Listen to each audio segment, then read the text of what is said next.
this video, I want to explain what exactly is a banana fish, because I've been getting a lot of comments online from people asking like, what is this? What is this guy talking about? I've also heard a lot of people explain it in a way that is wrong, and so I'm gonna tell you in this video. The banana fish are these characters that I made up. I started them in 2018, and ever since then I have been making them like every day. It's the main thing that I do now. The idea first came to me while I was living in Taiwan, because Taiwan is a place where there are lots of cutie characters all over the place. On signs, on trains, on the subway, in restaurants, in shops, everywhere there are little characters on things, and seeing them every day, I eventually just said to myself like, I could do this, I want to do this, I'm gonna do this. And so I did, and the banana fish were born. So I was kind of inspired by my environment in that I started doing this very Taiwanese kind of art while I was living in Taiwan. When I was thinking about how I wanted my characters to look, I wanted mine to be completely different from the ones that were around me. So Doraemon is very popular, obviously Pokemon, Sumiko Gurashi, super popular, lots of Hello Kitty and things like that. There are also some in Taiwan that are very famous, like Ma Lai Moa and Bug Kapu. But I wanted to take the same concept, but I really wanted to make it my own. So whereas most of these characters, they have a very big face and a very small body. The face does all of the expressing and the body usually kind of just stays the same. I wanted mine to be the opposite, where the body is very expressive and the face kind of always just stays the same. This is why the eyes and the nose of the banana fish, they're always kind of the same, no matter what shape the body is, because I wanted that to be kind of the characteristic thing that makes you realize that this is that character. The very first banana fish are actually very different from the way that they are now. The first banana fish, they were much more of a banana shape, and they had arms that kind of represented the peels. They also had their eyes on the sides of their head, because that's how fish look. Their eyes are on the side of their head. But I wanted to design a character that no matter what shape it was, you would always recognize it as a banana fish. It's for that reason that the face always stays the same, even when the body changes, and you recognize that it's a banana fish because of the face and because of the colors. I purposely chose banana for not really any other reason other than that it's very recognizable and that it's very memorable. So even if you don't know what it is, you see it and you know that it's banana something right away. The blue background that I usually put the banana fish in is supposed to represent the water, and so this sky blue with the beige of the banana fruit and the yellow of the banana peel are kind of the branding colors of the concept. Also, because the main character attribute of the banana fish is their body, and they use their body to express their personality, the humor is also very body. It's kind of like Crayon Shin-chan in that the butt of the joke is like haha body. And the banana fish have become more and more that over the years of making them. Part of the design of the banana fish as well has always been that it's not just one character like Doraemon or like Kirby or like any of these. It's a plural entity. So there's actually many banana fish, and this species of animal all have this same personality. So that's why they're all similar but different. It's not that they're changing shape and they're transforming, it's just that banana fish come in all different shapes and sizes and they all have the same personality. Sometimes people try to dissect the image of the banana fish a little too much, and they say like, oh, this little ball must be the stem, and then this is the peel, and this is the... But I don't really think about it in such detail. Like, this little ball on top was initially supposed to be kind of like an open mouth, where koi fish or goldfish at the surface of the water are gulping for air, and that circle was supposed to be an open mouth. But over the years of everybody just thinking it was a nose, I eventually just came to see it as a nose as well. I don't really think of the banana fish yellow as peel, It's kind of their clothes. Sometimes there are some banana fish who will take it off depending on their mood, but it's a part of their body, but it acts kind of like clothes. Like they can put it down over their shoulder or they can take it off completely. It's like a full body hand and foot jumpsuit that they all wear. And this basis of a character, though it has changed a lot over the years, was what I started with, and it was the initial concept. The next era of the banana fish is the evolution of the banana fish, because this is the era of my characters where they kind of changed permanently by accident. One thing about the banana fish is that the series that I make are all based off of stories that I've written. I used to turn some of these stories into zines and sell them, and I would eventually like to publish them as picture books as well. I've been working on that recently, but there's always a story behind the banana fish that I make. One of these stories was Evolution of the Banana Fish, where the banana fish kind of tell the story of life on Earth.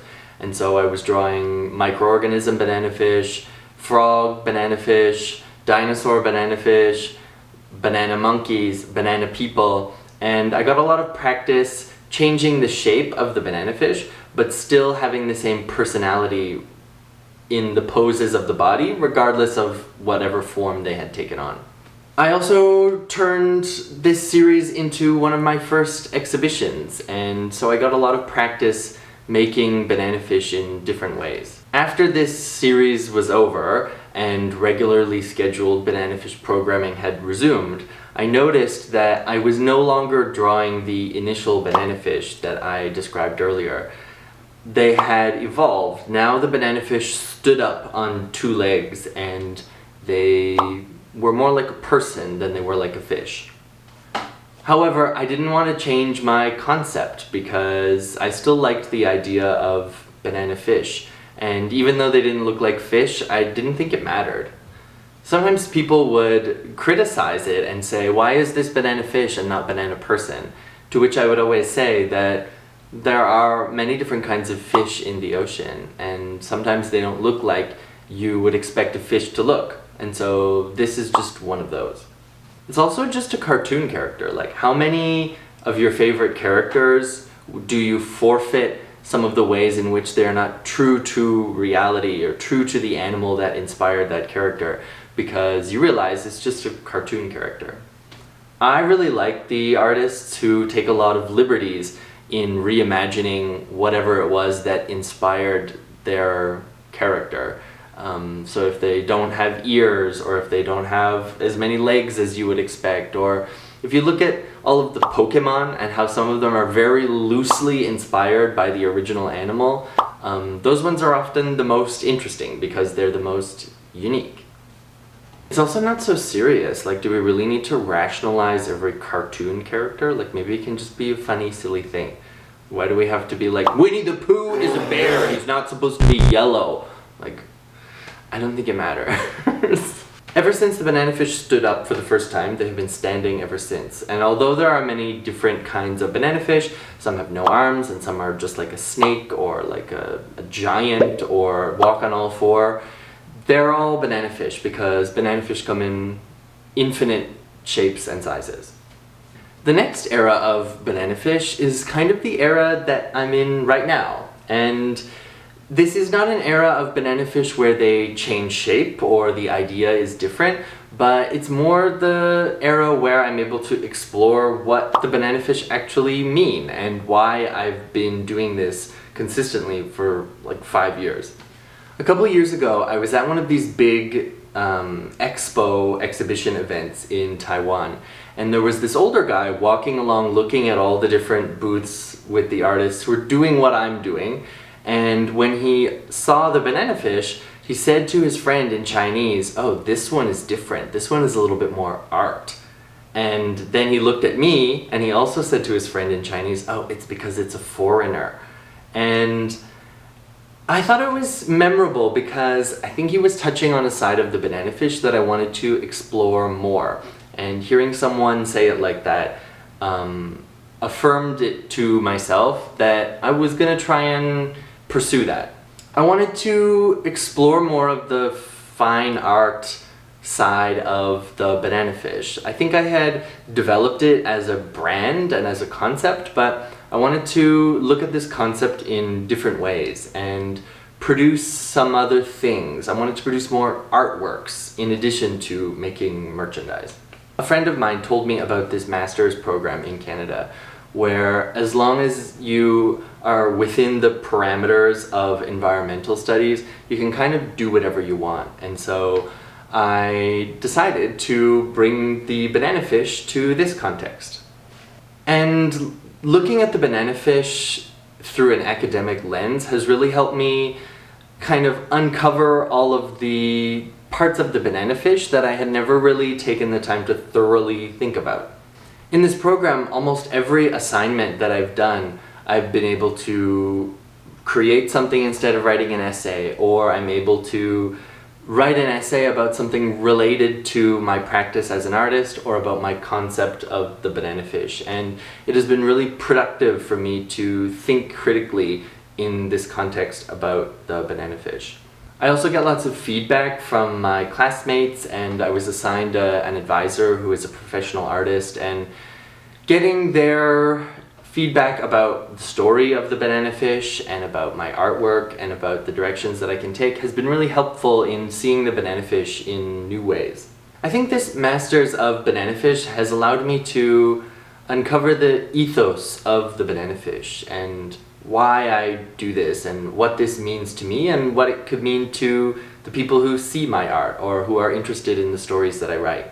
Years ago, a friend of mine wrote a blog post about the banana fish, and I remember he described the banana fish as being full of light because they are luminous and levitous.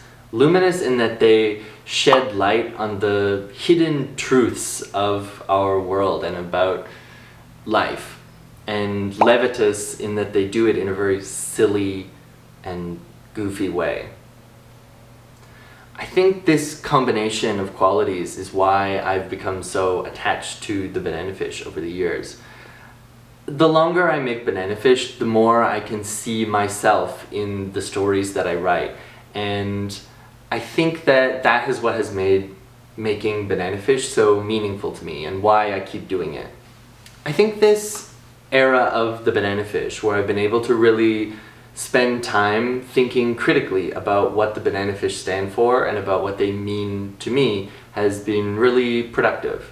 I think for me, the light of the banana fish has always been a reminder that even in a very serious and dour world, we can make space for silliness. And I think that a little bit of humor like that could be exactly what we need at times like these.